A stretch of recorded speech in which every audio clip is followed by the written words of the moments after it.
everyone, Mrs. Bright here. I hope you're all doing well.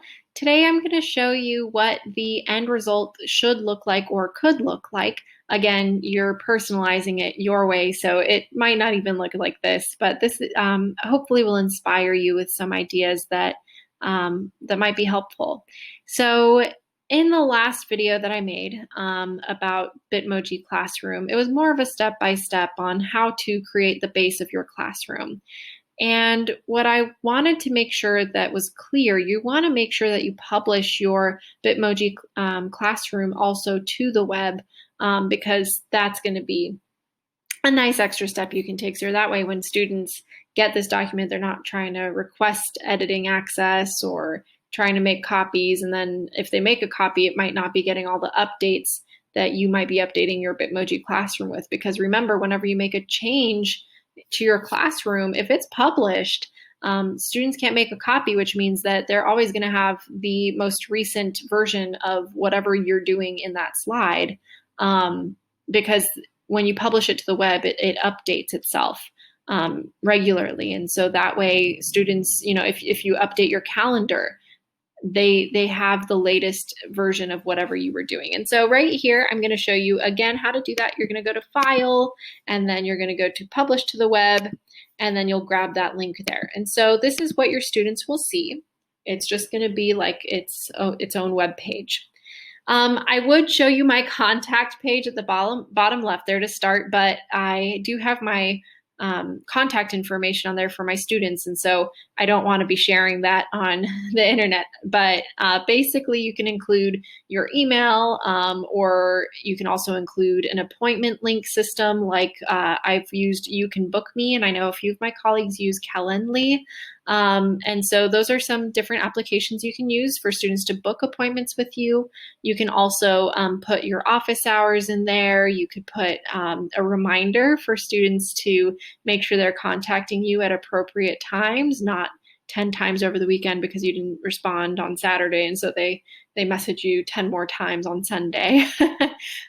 Just to make sure that you put that reminder in there, because they're always it's a good opportunity to teach that internet etiquette. So we'll go ahead and take a look though here at this next box. It says Syllabus, Expectations, and Social Contracts. So if we open that up, you'll see it links to another page here. And I know quite a few people are linking to the slides that they make within Google Slides.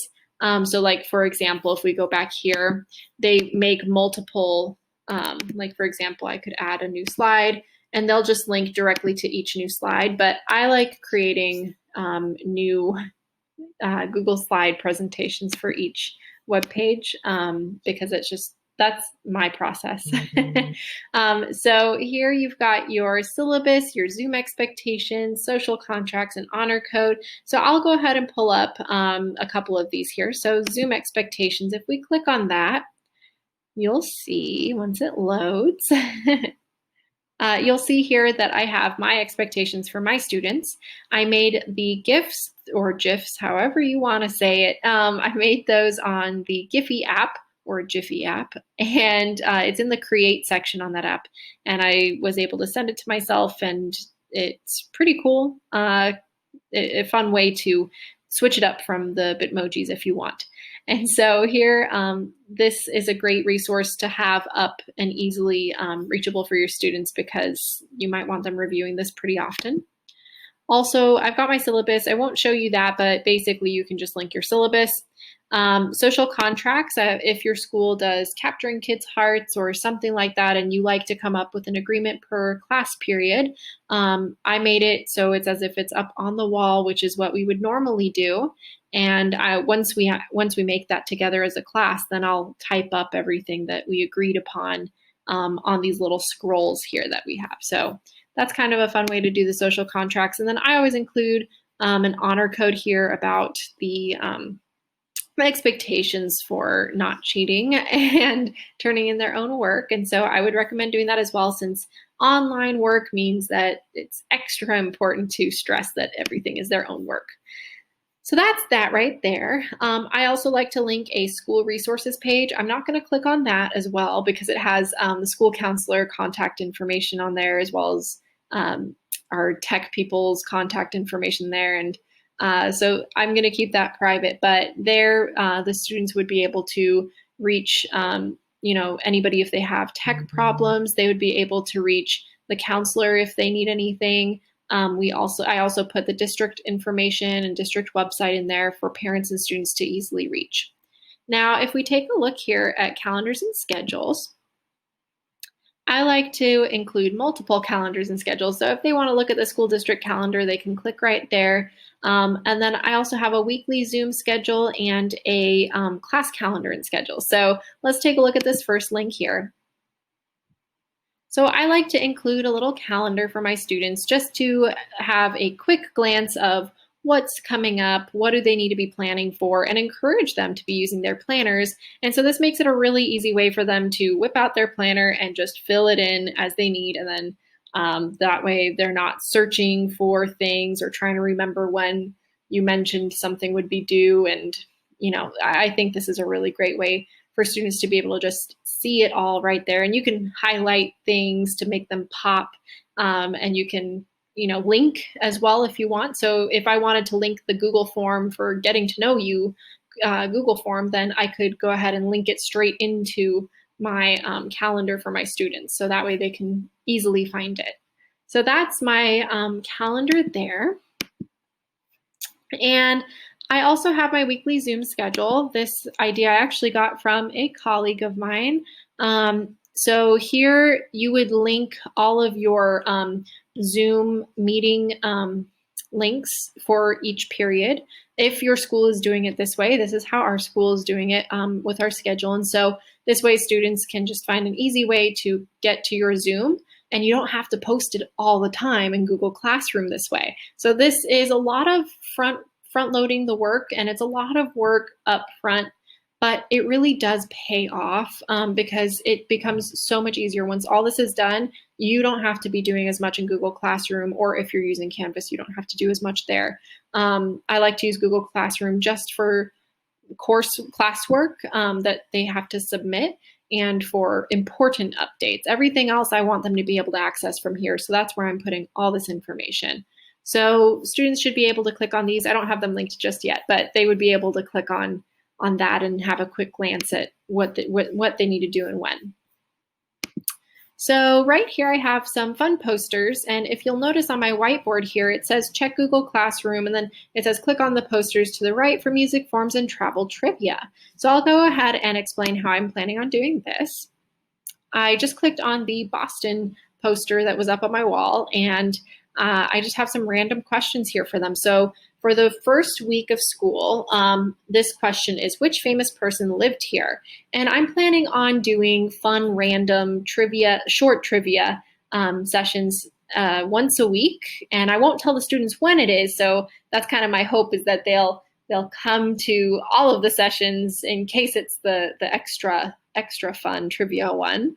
I try to make all my lessons fun, but I'm hoping that would help is by having a little bit of trivia there. And so this would be a question that they can get in advance. If they're looking at my Bitmoji Classroom frequently, they can come and get the question and try to figure it out before the trivia day. So that way they can get an extra point. Over here, I have a section, the Carmen poster. If you click on this, it talks about my favorite music, and then I ask them what their favorite music is, and to submit a form if they'd like to give music suggestions, and then I would play it in my my Zoom. There's so many terms now that we're using, but I would use it in my Zoom live session, and that way the students would feel some sort of buy-in. Like they would get excited if you're playing their song in the session. And so I feel like that might be a good way to also try to market to your students that they want to be in your classroom because you care and you're getting to know them and you're playing their music, and it gets them excited. So we got to do those little things. It goes a long way. Let's see. I think that's just about everything here. And then as another quick tip, I know I'd like to make another video about it soon, and I definitely will, but in the interest of time, I'll just mention this real quick now, and then I can go into more information about it later. But I do recommend that if you're getting started this week or next week, please make a daily Google form check-in that you post in your Google Classroom, or you could even have it in your Bitmoji Classroom, and just have it there for students to be able to fill out and tell you how they're doing. I always have a check-in form for my students, whether we're in person or online, because I want to know how they're doing that day. So I ask them, obviously what their name is, since it's a Google form, but then I ask how they're doing, and I have a drop-down list that they can choose from. And then I ask them to explain why they answered the way that they did. And so it's a really great way to see how your students are doing, and they really do appreciate that. So just a few quick tips here at the end. I hope they're helpful. And please let me know if there's anything in particular you'd like me to go over. I'm making these videos just for the teacher community. So if there's something that isn't clear, let me know, and I hope I'll be able to clarify it for you. Thank you for watching this, and do subscribe if you're looking forward to more teaching online resources. I hope you all have a happy first week of school if you're starting this week or next week, whenever it is. Best of luck with all the planning and prepping, and I wish you all the best. Thank you. Bye.